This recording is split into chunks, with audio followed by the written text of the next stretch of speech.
I don't know what that does, but it looks really professional.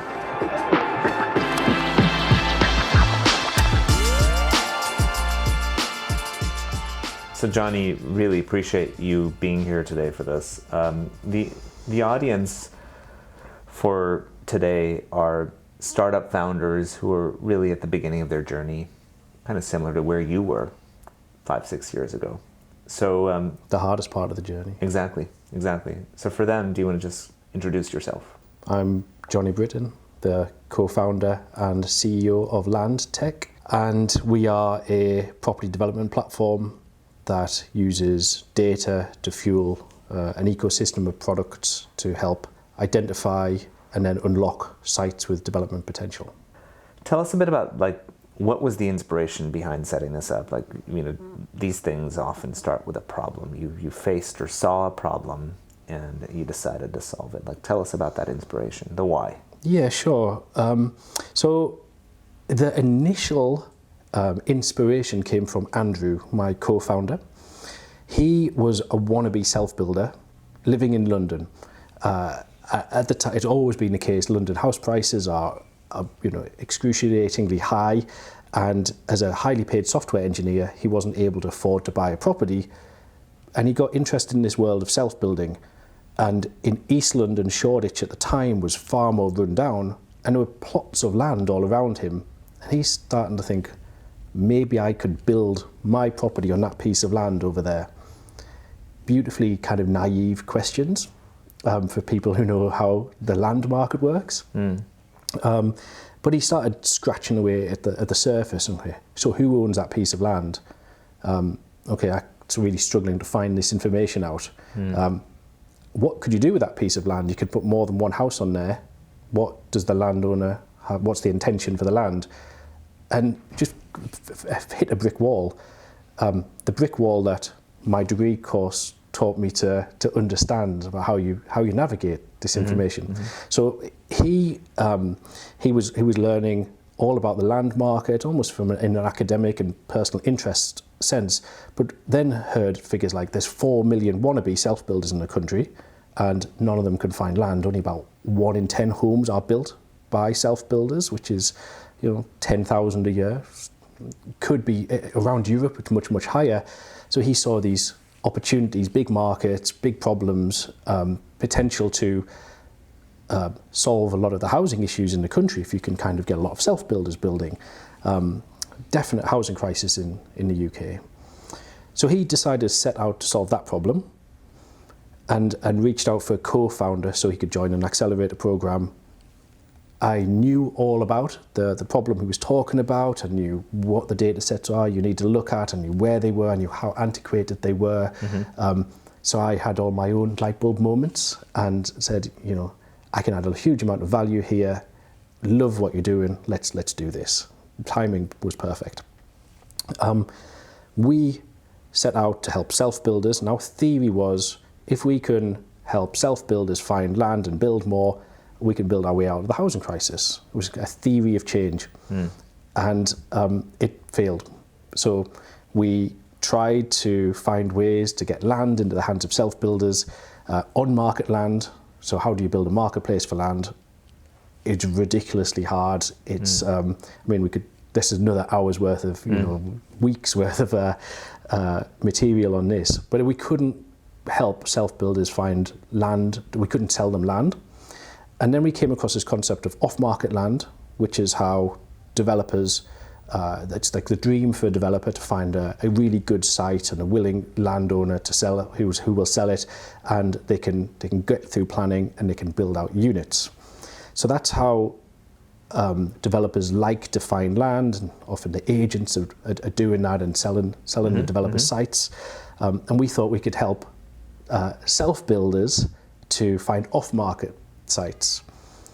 But it's an incredibly complicated thing to do. The value of a piece of off-market land isn't defined, and you have to get lots of different data sets together to take a view, and to probably do that hundreds of times before you find the stars aligning and a seller being willing to sell, as well as all the data sets making sure it's a good site. Self-builders we couldn't help them we couldn't educate them, and struggled to engage with them on a level. They kind of just really had this idea of doing a dream home.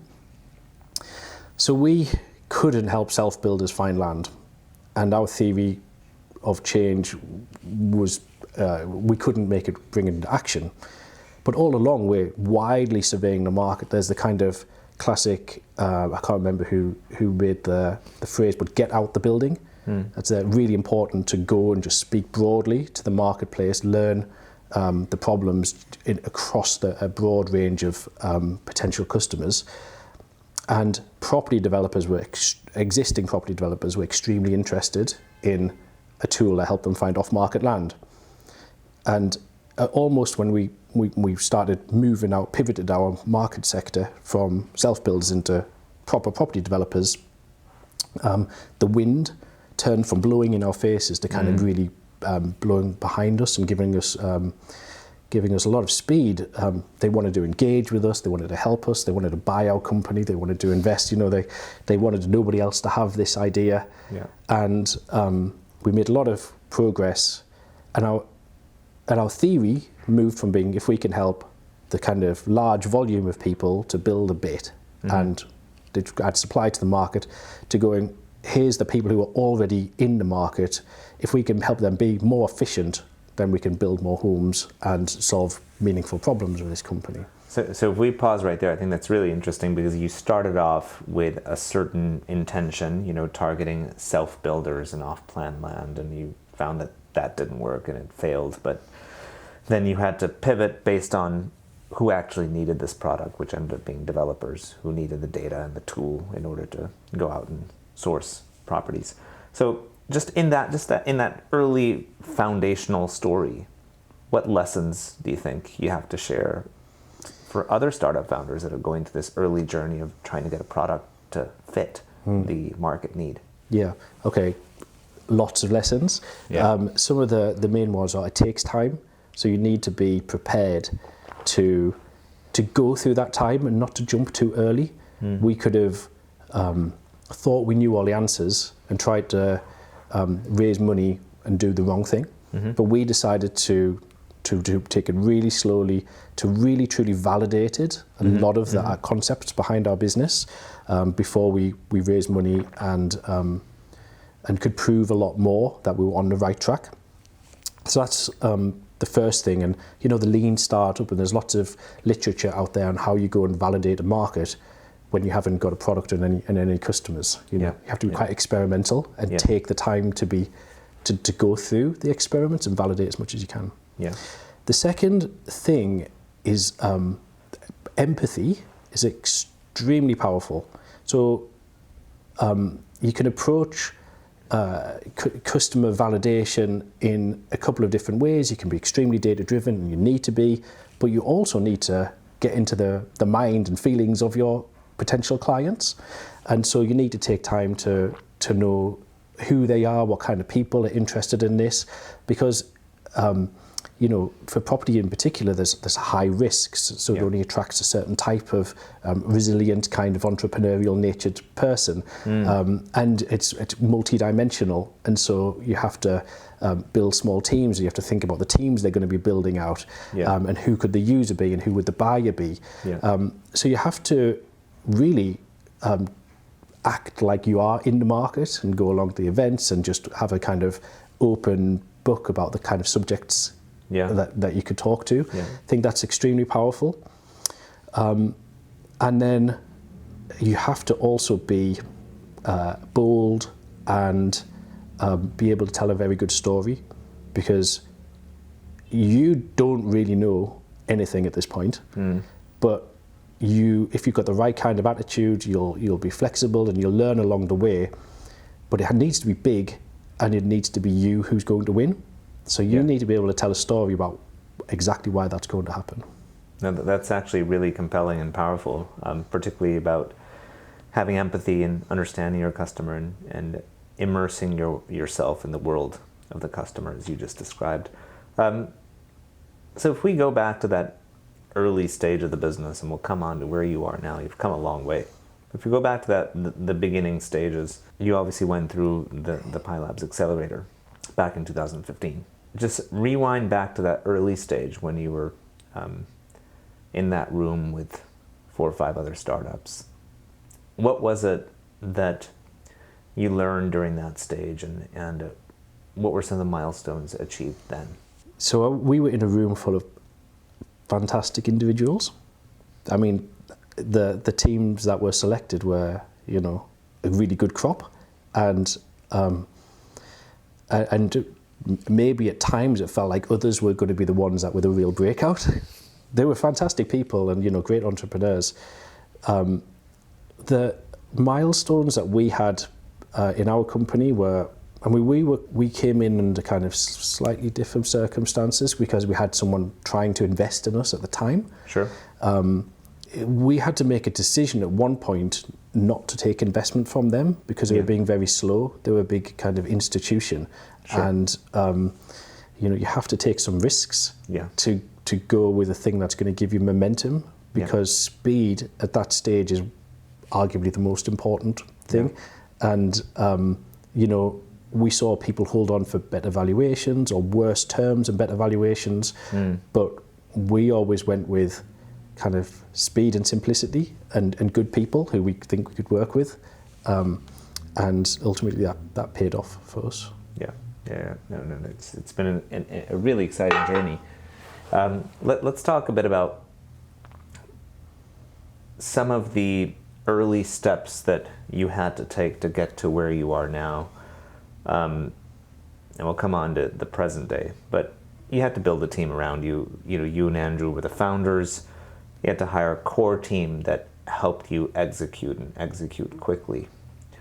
What's the approach that you took to building that team? Because you've done a great job at growing this team and have generally had pretty good retention for a startup. So was it culture? Do you feel like you have a natural eye for talent? Were there certain tactics that you used? Would love for you to share some wisdom around team building. So we got off to a false start again, you know, and I think that that was very important for the learning that we had later. And we raised our seed round and had to go and hire some engineers. And at that point, we hadn't really thought about how we were going to do that, and went to the jobs boards and almost kind of copied and pasted some other adverts with a few tweaks of company name and address and things like that, and that really failed very badly. We hired a couple of people. They weren't the kind of people who we would have wanted in our teams, but we were getting to the point of being quite desperate. They didn't stick around, but throughout that process we were hiring more people, and one of them was challenging us significantly on our mission and our vision statement and who we wanted to be as a company. And frankly, they forced us through the process of defining all of that. And it was undoubtedly one of the most important factors in our future success. And it's quite slow and it's quite painful. You have to be very methodical and reflective, despite the fact you've got quite a lot going on as an early stage startup. But the power of then being able to put on your job boards, this is our mission statement, this is what we believe is the change in the world, these are the kind of values that people have if they want to be in our company, differentiate you in the marketplace. And it was a difference between struggling to hire and then having the floodgates open and being able to build not only a team very quickly, but a team of the kind of people who we wanted to have in our company. So I would definitely recommend to any startup founder that they have some kind of at least the bones of your mission, vision, and values defined. Yeah, that makes complete sense, and I think that people are purpose-driven, and if you can very clearly explain that purpose and that vision, you'll ultimately attract people that are aligned to that future goal. So that makes a lot of sense. I mean, one of the challenges for remote working often is how to uphold a sense of morale, how to uphold a sense of cohesion and alignment around a vision. It's that soft stuff that people get excited about, right? The purpose of why LandTech exists. How are you able to maintain all of that, which I would imagine is quite integral to just retention? Yeah, I mean, that's a challenge whether I think you're remote or in the office. Yeah. You can never communicate the company mission enough. Yeah. You can people forget. Yeah. And you've got to constantly get to the point of being bored of saying the same thing. Then you might be saying it enough. And when you've got 10 people joining in a week or 20 in a month, they don't know what it is, and you've got to bring them up to speed.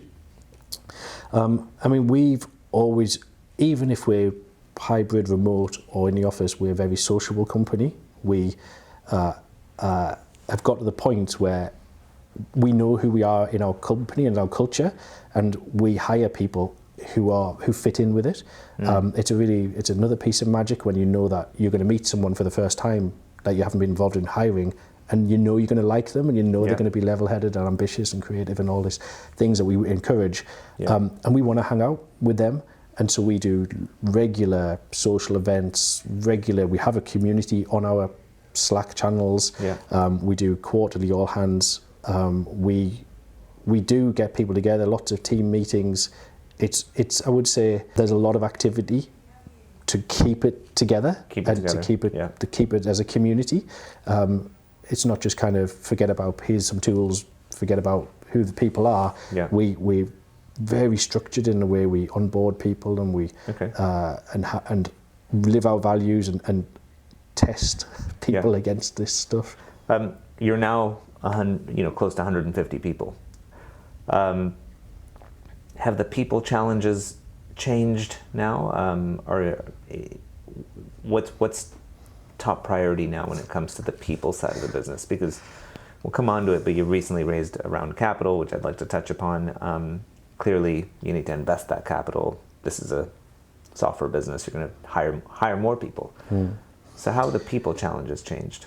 Vastly changed. The huge change, and there's pain in there too, growing pains of going from kind of a group of highly engaged people who can sit around a few tables and see their work have a dramatic impact to having layers of structure and management and processes and things that at first you don't like but become so important later on. And having some people who their heart and soul was in the company but not wanting to continue in the company because of the needs of the company had changed, and then them leaving and the social capital they'd built and the friends and those early stages come with pain there, but you absolutely need to hire a different kind of person at the different stage of the businesses, and then it's really important though not to hire the people who didn't fit in with the original ethos of the business. It's these values that you create, because they don't last, and eventually they do get found out, and the company, if they're strong enough culturally, does reject them, and that's quite painful too. So the values-driven hiring works both at the beginning of the journey and at the stage that you're at right now. If you've embedded them correctly and held yourself to account to them and thought about them and instilled them in the business. And this is all quite hard and infrastructure type stuff. And our way of doing that was to hire and to hold it as a business strategy, the people side of things. So we hired an HR, a head of people, quite early, about number 30, and they were just fantastic, and I can't recommend that enough. Okay, so a head of people early in the journey. Describe like the rest of the C-suite now. Like the business, the senior leadership team is now beyond you and Andrew. What are some of the key hires that you needed to make that you believe were instrumental to where the business has gotten to? And this isn't about specific people, but more about the functions. In the early days, we had kind of a fantastic sales team who could be, here's your number, go get them, son. Get in the market, do your business. If not, if you didn't hit your number, better look next month. And there wasn't much more structure than that. It was the good times in the market. We were making a lot of money. But over time, especially as you add layers of investment on, you need to be far more predictable. And demand gen needs to work more closely with product and with your sales initiatives, and so it needs to be a more coordinated approach. So we hired a more senior revenue leader to organise those departments collectively, like a chief revenue officer. Yeah, exactly. Yeah. And that really created a more organised, structured, predictable way of doing things. What a chief technology officer is in the early days is not what they need to be later on, or that senior leadership team in engineering changes significantly too, from building hardcore technology, something that's fast and you can get to market, and something that you can add lots of features to. You can get good insights from the product team and into the product quickly to win. You've got to be fast, you've got to win, you've got to build the best product. But later on, you need super structured operation where you have multiple teams within teams, and you need solid organisers who can help build the internal structure of the operation, as well as seeing the bigger picture and be quite dynamic about the technology, and instill the culture that it can all work cohesively together. So the likelihood of you having somebody who can do that at the very early stages is quite small, and so you have to find people who believe in teamwork and are not super egotistical and can adapt and flex with the needs of the organization. So the CTO in the early days is not necessarily the CTO at the stage that you're at right now. And the key there is I would say knowing what the organization will become, and not forcing somebody to do the job if they're not got the right skills for the job. And there's some challenges with people who've built a fast-growing organization, myself included, and the needs of the role have changed. And they change all the time. Every 6 months or so, the business has felt very different. And you have to leave some of the cool, fun jobs behind so you can get on to the next. But just on this point, the company has grown quite rapidly. It's gone from two people on a team, two people with an idea, to a team of 150 and a real organization with structure in it, and still growing internationally.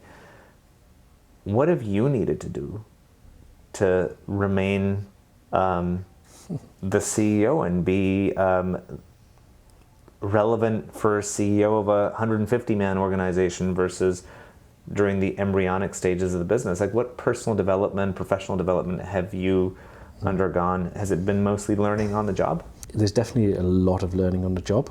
But at times, there's been you've got into scenarios where you're either not learning fast enough or situations evolved, and you have to take a step back and think, how do you get through this? And if you don't have the skills, coaching has been very helpful at times. I think it's a real strength of an entrepreneur who can go, I need some support to think how this is I've never been in this situation before.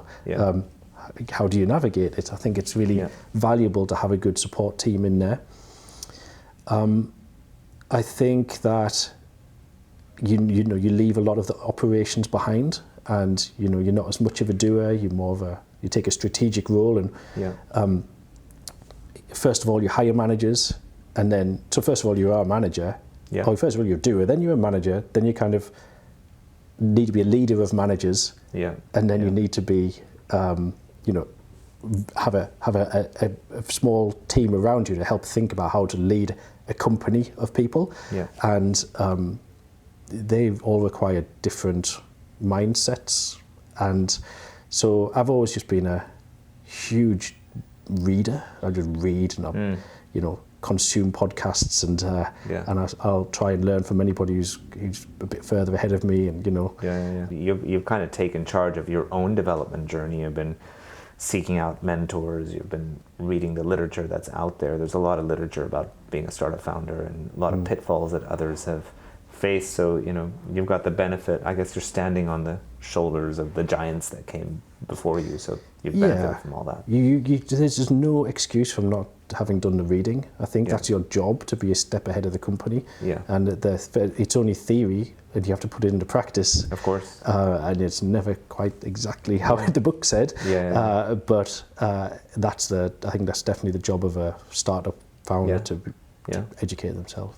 It's super challenging as you're building the business. There's all kinds of stresses. There's times of real intensity and hardship and failures, and it can be all consuming. How have you balanced that with personal life? Like how have you navigated that very challenging work-life balance of a founder? Okay, so I've got quite a contrarian view here. Yeah. I do not believe as a startup founder you need to work 100 hours a week, 52 weeks a year. I think you need to take a 2-week holiday or 3-week holiday every single year to really recharge, so you can do 100 hours a week for the rest of the weeks of the year. But I've done that every single year, and the health benefits are very real. Yeah. You need to be able to make balanced, good judgment decisions, and you can't do that if you can't see the wood for the trees, and that includes being in a healthy state of mind. I think that I've always done that. That's always balanced me out. I am a family guy, and in this process of this startup, I've got married and had 2 kids, and they're, as the most important thing in my world, and I wouldn't want to neglect my duties there. So it creates a big challenge, and I think you just have to take seriously the priority of things, and it might be viewed as a negative that the startup isn't your every breathing hour and you occupy all your mind space. But I actually think that spending time with others and having other duties gives you just a bit more brain space to reflect and to balance your life out. And do you think that part of it has to do with you building the infrastructure in the company so it's not so reliant on you every hour of the day, which gives you that ability to step back and spend time with loved ones? Yeah, it tends to come in phases. You build that infrastructure, you delegate a job, you hire a new hire. It runs smoothly for 5 or 6 months, and then you hit another brick wall where you might have quite an intense period where you need to change things up. But that they become, you know what the game plan is there. There's normally a hire or a restructure or a delegation to be done. And just staying on this personal theme a little bit longer, how do you promote that throughout the organization? I mean, health and well-being at the workplace is a huge topic right now. Companies are putting a lot of thought into it. Certainly you're leading by example. What else are you doing to make sure that you've got the right balance for your team? So we have policies to encourage this. So for example, if people can get together with more than 8 or 10 people from around the business and they organise an activity, we give them a free day off. So we say, you're going to be rewarded for taking time to get to know people and to take time off. So, I mean, they're extremely well received by staff. And again, it builds up morale and good place to work, and it's very rational. They like working there, but as well, they get time off. That's amazing. It kind of kills 2 birds with 1 stone. It's a social activity. People get to know each other, and it promotes time off and rest. It's really great. People are always like, who's going to do the next one? We know that those people will get involved, and now you've got different types of people, and we're a very diverse and inclusive company. You've got things for all different kinds of interests and happening, and we actively encourage that. It's hard, but you've got to do the things that sound like you'd like to do in a company, and build the teams and incentives for people to get involved with them. Being a VC, I think I'm interested to hear about your approach to capital. I mean, capital is the fuel that's going to help you grow your business once you've got the other building blocks in place, including product market fit, the engineering side, the team. Your approach to raising capital has been different, slightly contrarian. You've skipped rounds. Tell us about this approach. Is it something that others could borrow from? And what would you advise other startup founders in terms of how to go about that journey? Every business is different, so it's quite hard to make. I wouldn't want to make investment advice here, but so what we did, we raised seed. We actually took a loan to begin with. It was on extremely good terms. It was from an accelerator, and that we outlived that accelerator program. This was a very, very, very early stage of the first week of the business or something. We took a loan. They turned it into a grant at the end. So we could pay our rent. That was about it. That's why we took it. Living in London, you need to be able to do that. We then raised a seed round of 350,000 in 2015 on the back of having people trying to buy our product, enough validation in the market that people were trying to buy it. That was Pi Labs and others. Yep. Yeah. But then we didn't raise another round until 2019, and that was 2.5 million from JLL Spark as a convertible note. So we effectively, went for 4 years and built a multi-million pounds in revenue in between. And a lot of people were saying, are you going to do another round? Can we invest? And I think that our strategy paid off in the end, because we've just raised 40 million pounds at a really good valuation, and with minimal dilution. With minimal dilution, so we've got good creative control over the business. The investors investing in the team, which is a really fantastic team, and obviously the opportunity. But I think that we didn't decide to raise because we were easily the leading product in the market. We had found the opportunity, the momentum was behind us. We were growing, doubling year on year. The cash flow was very good. And so we were very lean and mean, and, didn't spend money in places where we shouldn't have. We're a very thrifty person. And that strategy worked for us. If potentially it was a more competitive environment, and, if the market was more clear to people, maybe there were bigger incumbents, then we might have had to change our approach. But we were creating the market, and so we thought that execution was the most appropriate thing for us. There's a huge amount of, it's very sexy to raise money from VCs. It's kind of what people think they need to do, but it's not the only track. And but we've needed to now, or we need to now, to realise our true ambition. And I guess the question is there, should we have raised it earlier and gone a bit faster?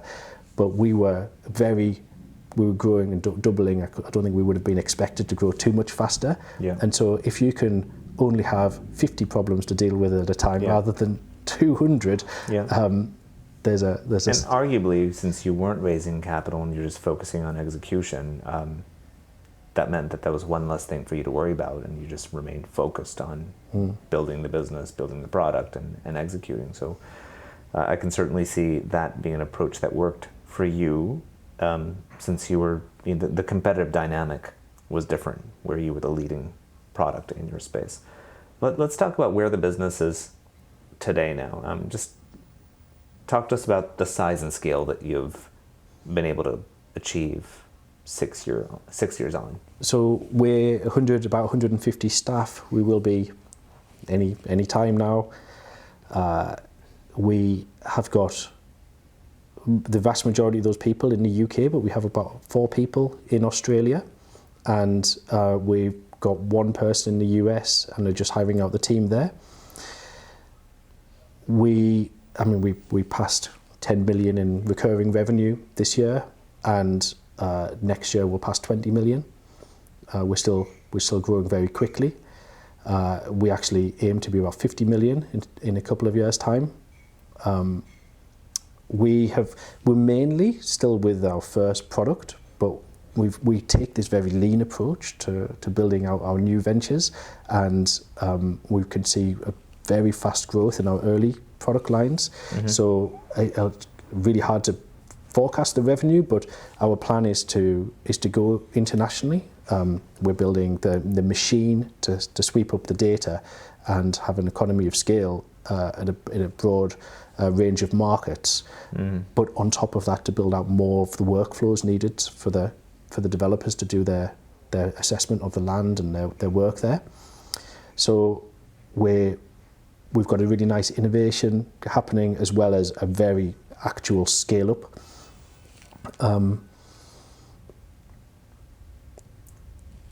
I mean, we'll double in headcount next year, and the milestones that we have in place are, I mean, I don't want to give too much away here. Yeah, whatever you're comfortable with. But whatever you've described so far, I mean, it's really impressive growth over the last 5-6 years, and some significant scale, and exciting to see a UK business actually moving into international markets. We often see American businesses coming into Europe. We see that quite a bit, but it's just exciting to see, homegrown UK businesses going international, which actually we're seeing a trend of that happening across PropTech companies in Europe and across our portfolio. So that's exciting. Just wrapping up, we've talked about how far you've come, and you've come a long way. You've gone from, two-man team with an idea, which is when we got involved during the accelerator, to 150 people plus, and everything you've achieved along the way, the scale that you're at right now. But let's kind of think ahead and look at the next 5 years. So 2026, where do you see the business? Where is this going? When you're up at night thinking about the future of LandTech, what do you see? Yeah, I'll have sold it. I'm only joking. I actually do believe I'm here for the long run. I feel like this is my calling in life. The stars always seem to align in this business. Like, I'm not trying to push. Nature's pushing me into it. So with the Land Insight product and the fundraise and the platform we're building, we are going for an international expansion at the moment.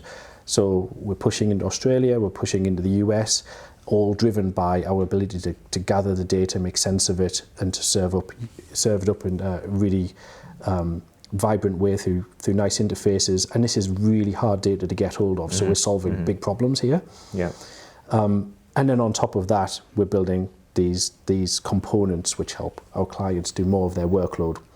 So we've actively got a pipeline of product developments that we're releasing. One that's coming out at the moment is LandFund, and that's been really well received, and it builds this usefulness of our platform. And we're adding on the ability to match with the lender there. This is all quite short-term stuff, but what it shows is that our strategy is to gather really useful data, automate a lot of processes, to make our clients' lives easier, and then to strap on interesting ways of monetizing it, not always through just the pocket of our customers. Yeah. And we'll be doing that in multiple countries. We've got a few more that we target. The key to it is this data that we can gather increasingly more easily. And then what we really think is that our company purpose is to empower property developers to build the places that communities need to thrive. So it's not just, like I said before, which is about helping people who build houses. Yeah. It's about places now.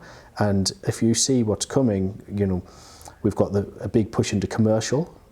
We do a lot with retail, and we do a lot with power, and the sustainability agenda is big. They need a lot of land there.